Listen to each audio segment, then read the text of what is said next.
పశ్చిమ గోదావరి జిల్లా కొత్తాటలో దారుణం జరిగింది. ఆస్తి కోసం తల్లిదండ్రులపై భౌతిక దాడికి దిగారు కొడుకు, అతడి కుటుంబం.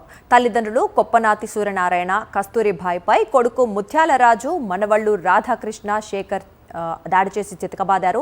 ఇక వృద్ధులపై దాడి చేసి సీసీ కెమెరాలను సైతం ధ్వంసం చేశారు.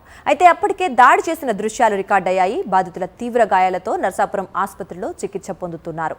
సూర్యనారాయణ కూతుళ్లు పద్మావతి, లక్ష్మి ఫిర్యాదుతో పోలీసులు కేసు నమోదు చేసి విచారణ చేపట్టారు.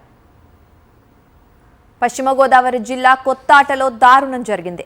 ఆస్తి కోసం తల్లిదండ్రులపై భౌతిక దాడికి దిగారు కొడుకు, అతడి కుటుంబం. తల్లిదండ్రులు కొప్పనాతి సూర్యనారాయణ, కస్తూరిబాయిపై కొడుకు ముత్యాలరాజు, మనవళ్లు రాధాకృష్ణ, శేఖర్ దాడి చేసి చితకబాదారు. వృద్ధులపై దాడి చేసి సీసీ కెమెరాలను సైతం ధ్వంసం చేశారు. అయితే అప్పటికే దాడి చేసిన దృశ్యాలు సీసీ కెమెరాల్లో రికార్డయ్యాయి. ఇక బాధితులు తీవ్ర గాయాలతో నర్సాపురం ఆసుపత్రిలో చికిత్స పొందుతున్నారు. సూర్యనారాయణ కూతుళ్లు పద్మావతి, లక్ష్మి ఫిర్యాదుతో పోలీసులు కేసు నమోదు చేసి విచారణ చేపట్టారు. నేను కొప్పనాతి సూర్యనారాయణని, మా పెద్ద అబ్బాయి ముత్యాలరాజు ఇంటికి వచ్చి ఒక కలర్ కాదు అండి చేసేది.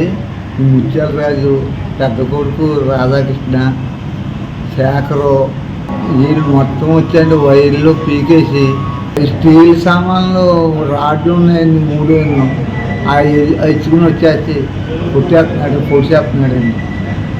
ఇలా ఉందండి. ముసలి పడిపోయింది, చచ్చిపోయింది అనుకున్నానండి. ఆ లైట్లు గీట్లు అన్నీ ఏమీ ఉంచలేదండి. వాళ్ళు లేకుండా చేసి మాకు వాళ్ళకి జోక్స్ కాకుండా కాపాడు తండ్రి.